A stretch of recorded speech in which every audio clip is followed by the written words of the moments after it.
Good morning students. IPM international school and college के I learn module में आप सभी का स्वागत है। मैं मुदिता सिंह, आपकी हिंदी टीचर, आज आपको हिंदी लिटरेचर के पार्ट 3 की कहानी परीक्षा के बारे में बताने जा रही हूँ। आइए सबसे पहले कहानी के लेखक के बारे में जान लेते हैं। परीक्षा कहानी के लेखक विश्व प्रसिद्ध साहित्यकार मुंशी प्रेमचंद्र हैं।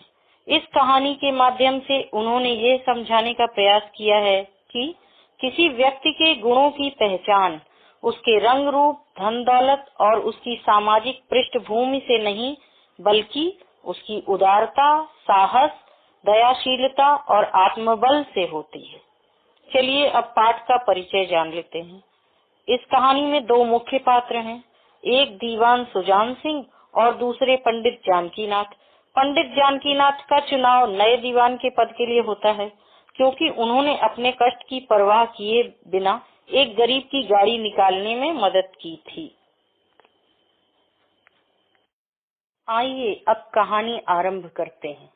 देवगढ़ नाम के एक राज्य में सुजान सिंह नाम के एक दीवान थे। वहाँ के राजा अपने दीवान के कार्य से काफी संतुष्ट थे, परंतु धीरे धीरे आयु अधिक होने के कारण दीवान सुजान सिंह को कार्य करने में कठिनाई होती थी। इसलिए उन्होंने महाराज से नया दीवान चुनने की प्रार्थना की। राजा ने उनका आग्रह मानकर नए दीवान का चुनाव करने का भार सुजान सिंह को सौंप दिया। सुजान सिंह ने समाचार पत्रों में विज्ञापन दे दिया और उम्मीदवारों के चुनाव के लिए 1 महीने का समय निश्चित किया। इस 1 महीने में वह सभी उम्मीदवारों में से सर्वश्रेष्ठ उम्मीदवार की खोज करके अपने राज्य के प्रति अपना दायित्व पूरा करना चाहते थे। सभी व्यक्तियों को आदर के साथ नगर में ठहराया गया। इन उम्मीदवारों में अलग अलग तरह के व्यक्ति थे, जिनकी आदतें, आचार, विचार एक दूसरे से भिन्न थे और सब अपने आप को सर्वश्रेष्ठ साबित करने में जुटे हुए थे। लेकिन मनुष्यों का वह बूढ़ा जौहरी आड़ में बैठा हुआ सब देख रहा था कि इन बगुलों में हंस कहाँ छिपा हुआ है। इसका अर्थ है कि दीवान सुजान सिंह चुपचाप सारे व्यक्तियों के ऊपर निगाह रखे हुए थे, क्योंकि उन्हें एक दयालु, साहसी और उदार व्यक्ति की तलाश थी। एक दिन सर्वसम्मति से हॉकी खेलने का प्रस्ताव रखा गया। ये खेल देवगढ़ के निवासियों के लिए बिल्कुल नया था। खेल का मैदान तैयार किया गया और खेल आरंभ हुआ। दोनों पक्षों के सदस्यों ने पूरी ताकत से जीतने की कोशिश की, परंतु खेल का फैसला नहीं हो पाया और रात हो गई। अब सभी को वापस अपने अपने निवास पर जाने के लिए एक नाला पार करना था। ये नाला कीचड़ से भरा हुआ था और थोड़ी ऊंचाई पर स्थित था। एक किसान अपनी बैलगाड़ी में अनाज लादकर उस नाले को पार करने की कोशिश कर रहा था, लेकिन कीचड़ के अधिक होने और गाड़ी में भार ज्यादा होने के कारण वह बार बार असफल हो रहा था। थक हार कर वो एक किनारे खड़ा हो गया। सभी खिलाड़ी उस नाले से निकल रहे थे, लेकिन किसी ने भी उसकी तरफ ध्यान नहीं दिया। सभी अपने आप को भविष्य का दीवान समझ रहे थे और इसी घमंड में चूर थे। तभी एक नौजवान आया जो खेलते समय घायल हो गया था और ठीक से चल नहीं पा रहा था।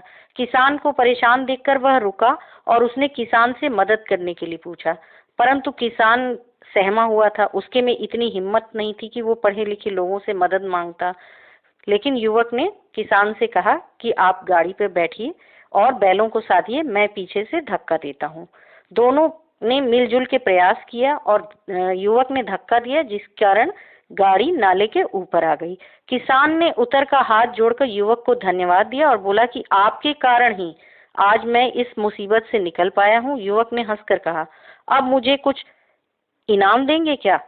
किसान ने जवाब में उत्तर दिया, नारायण चाहेंगे तो दीवानी आपको ही मिलेगी।